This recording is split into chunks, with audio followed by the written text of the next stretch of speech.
প্রতিটা দিন কি রান্না করব এটা খুব চিন্তা হয়। নতুন রেসিপি নিয়ে হাজির হয়ে গেলাম। কড়াইয়ে সাদা তেল দিয়ে দিলাম। এরপরে পনিরগুলো ভেজে নিতে হবে। হালকা করে ভাজলেই হবে, একটু রং ধরে গেলেই তুলে নিতে হবে। বন্ধুরা, আমার রেসিপি তোমাদের ঠিক কেমন লাগছে কমেন্টের মাধ্যমে জানাতে ভুলো না। তোমাদের এক একটা কমেন্ট আমাকে অনেকখানি পথ এগিয়ে দিতে পারে। পনির ভাজা হয়ে গেলে তেল থেকে তুলে নিতে হবে। এবারে হাফ চামচ ঘি মিশিয়ে নিতে হবে ওই তেলের সাথে। এরপরে এলাচ, দারচিনি, লবঙ্গ আর তেজপাতা ফোড়ন দিয়ে দিলাম। পোস্ত, আদা, কাঁচা লঙ্কা আর কাজু বাদাম বেটে কড়াইতে দিতে হবে। দিয়ে ভালো করে মশলাটা কষিয়ে নিতে হবে। মশলা খুব ভালো করে কষে গেলে কাশ্মীরি লঙ্কার গুঁড়ো আর নুন মিশিয়ে আবারও মশলার সাথে কষিয়ে নিতে হবে। আমি রেসিপিটা সম্পূর্ণ নিরামিষ তোমাদের সাথে শেয়ার করলাম। তোমরা চাইলে পেঁয়াজ বাটা দিতে পারো। মশলা থেকে তেল বেরিয়ে আসলে এখানে আমি 300 ml মতো দুধ মিশিয়ে নিলাম। এখন কিছুক্ষণের জন্য ঢেকে রাখতে হবে। ঝোল খুব ভালো করে ফুটে উঠলে ঢাকা খুলে নুন মিশানো গরম জলে ভিজিয়ে রেখেছিলাম পনির, সেই পনিরগুলো ছেঁকে দিয়ে দিলাম।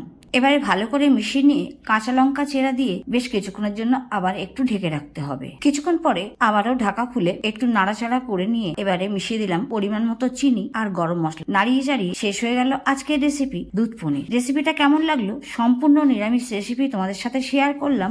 রুটি, পোলাও, লুচি, পরোটা এইসব কিছুর সাথে জমে যাবে। রাতের বেলা আজই হয়ে যাক দুধ পনির রেসিপি। কেমন লাগলো? ভালো লাগলে লাইক, কমেন্ট, শেয়ার করতে ভুলো না।